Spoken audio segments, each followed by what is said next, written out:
stop. Before you scroll past this, I need to tell you something. This is the last warning you're going to get about your money. And I know that sounds dramatic, but here's why I'm saying it this way. Most people who need to hear this will ignore it. Most people will keep scrolling, keep avoiding, keep pretending everything's fine. But you're not most people. Because if you were, you wouldn't still be here. So, let me ask you directly. Are you in debt right now? Not the kind of debt you talk about at dinner parties, the kind you hide, the kind that makes you hold your breath when your phone lights up, the kind that follows you into your sleep. If that's you, then what I'm about to share could be the turning point your life has been waiting for. There's a moment when debt starts to lose. You want to know when that moment is. It's not when you win the lottery. It's not when you get a massive raise. It's quieter than that. It's the morning you wake up and realize you're not afraid to check your phone anymore. It's when you hear a notification and your stomach doesn't drop. It's when you open your banking app and your hands don't shake. That moment exists. And it's not as far away as you think. Now let me be honest with you about what this is and what this isn't. If you stay with me for the next 20-something minutes, I'm not going to promise you a get-rich-quick scheme. I'm not selling you crypto or courses or magic formulas. But here's what I will promise. The current pulling you under will change direction. The flow of your debt will reverse. And you'll finally understand the invisible patterns that have been keeping you stuck. You didn't find this message by accident. You didn't click here randomly. Something in you knew you needed to hear this. And the fact that you're still here, still reading, still hoping there's a way out, that's not coincidence. That's divine timing. You're being reached at exactly the right moment.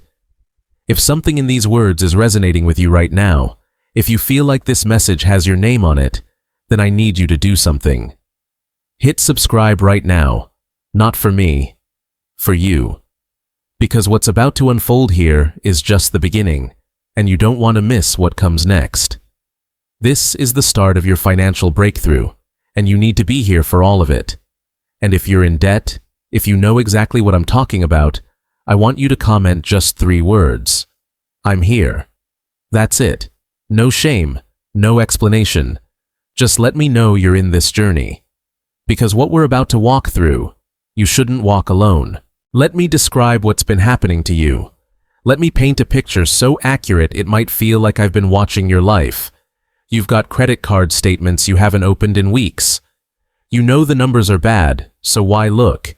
You've borrowed from Peter to pay Paul so many times you've lost track of who you owe. You're working 40, 50, 60 hours a week, and somehow at the end of every month, there's more going out than coming in. You do this thing where you check your account balance, see a number, and immediately start calculating. Can I make it to Friday? Which bill can wait? What can I skip this month without getting shut off? It's a math problem you solve every single day, and you're exhausted from it. Here's what else I know. You see a call from a number you don't recognize, and you let it go to voicemail. Because you already know, it's another collector, another reminder. Another voice telling you what you already know. You're behind. Maybe you're the person everyone thinks is doing fine. You show up to work dressed right, smiling, laughing at jokes, acting normal. And nobody knows that last night you were awake at 3 in the morning staring at your ceiling, trying to figure out how to stretch $27 until next Wednesday.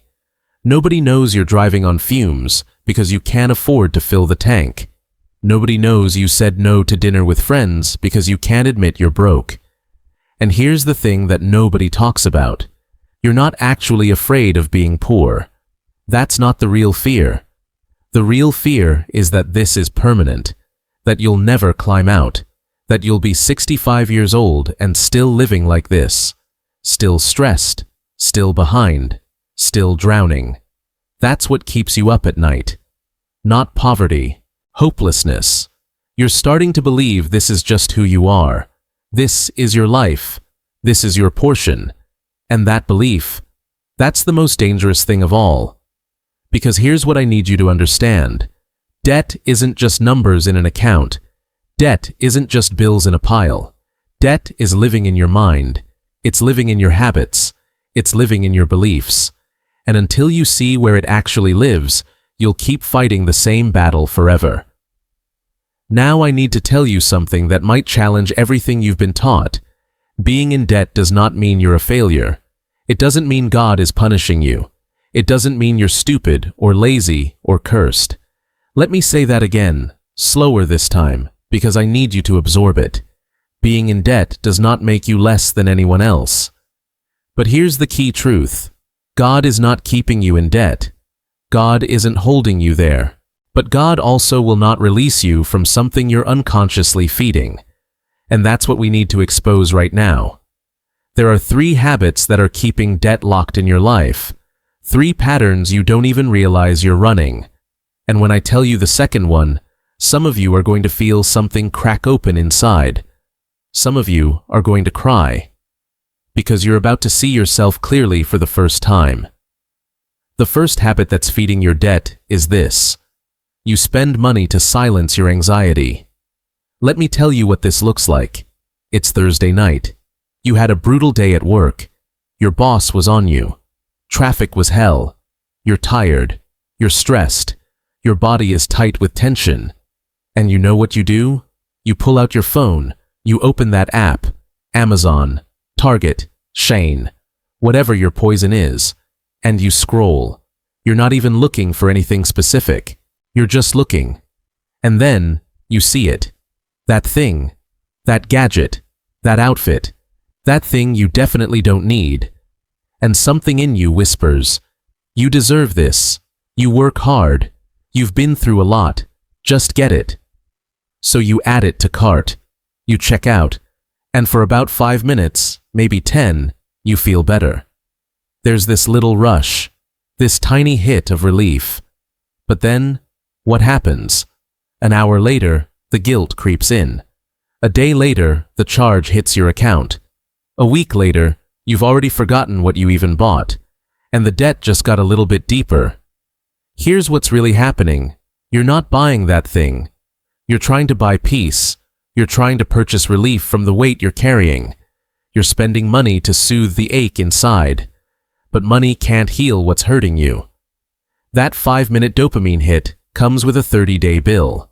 And every time you make that trade, you're choosing temporary comfort over lasting freedom. So, how do you break this? Here's the practice. The next time you feel that urge to buy something you don't need, stop. Don't open the app. Don't click the link. Just stop. And ask yourself, what am I actually feeling right now? Am I lonely? Am I afraid? Am I overwhelmed? Name it. Look at it. And then take that feeling to God instead of to your credit card. Pray right there in that moment. Say, God, I'm feeling heavy. I don't need another purchase. I need your peace. I know that sounds too simple. I know it sounds like it won't work. But every single time you choose prayer over purchase, you're starving your debt and feeding your freedom. You're breaking the cycle at its root. The second habit. This is the one that breaks people. The second habit that's keeping you in debt is this. You believe debt is your destiny. You've made peace with it. You look at your life, you look at your family tree, and you think, this is just how it is for people like me. Maybe you grew up hearing, we've never been good with money. Maybe your parents were in debt. Your grandparents were in debt. Your siblings are in debt. Everyone you know struggles financially. And somewhere along the way, you absorb the belief that this is just your genetic code. This is your inheritance. This is what people from your background deal with. Someone reading this right now grew up in a house where the lights got shut off, where the phone rang and nobody answered because it was always a bill collector, where there was love, but there was never enough. And you told yourself, when I grow up, I'll do better. But now you're grown, and you're living the same cycle, and you hate it, but part of you also expects it. Here's the spiritual law you need to understand. What you accept in your mind will show up in your bank account. If you believe debt is your destiny, then debt will keep finding you. Not because you're cursed, not because God ordained it, but because you keep making space for it in your belief system. Your beliefs create your boundaries. What you think is possible becomes what's available to you. And if deep down you don't believe you can actually be free of debt, then freedom will always stay just out of reach. But here's the breakthrough moment.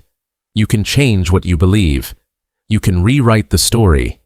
Starting right now, you stop saying, "I'll always be broke." You stop saying, "Money doesn't stay with me." You stop agreeing with the old narrative, and you start declaring something new. Say this out loud right now, wherever you are. Debt is not my destiny. I am breaking the cycle. I am the one who stops this pattern in my family line. Say it again. Money flows to me with purpose and stays with wisdom. I don't care if your account is empty right now. I don't care if the bills are stacked high. What you declare with your mouth begins to shift things in the spiritual realm. You're not lying. You're not pretending. You're prophesying your future into existence. Words have power. What you speak, you begin to see. The third habit keeping you locked in debt is this. You're working without divine direction. Let me describe what this looks like. You're working 2 jobs, maybe 3. You're hustling every day. You wake up tired. You go to bed exhausted. You're grinding. And yet, every time your phone buzzes with a bank alert, you feel that sinking feeling. How is it possible to work this hard and still have nothing? Here's the truth nobody wants to hear. Hustle without heaven's guidance is just exhausting motion. You can run full speed in the wrong direction and never arrive anywhere meaningful. And that's what's been happening. You've been busy, but you haven't been led. God never designed you to work yourself into the ground and still be broke. That's not the plan. But here's what happens. You panic. You see the bills. You see the debt. And fear takes over. You think, I just need to work more. I just need to grind harder.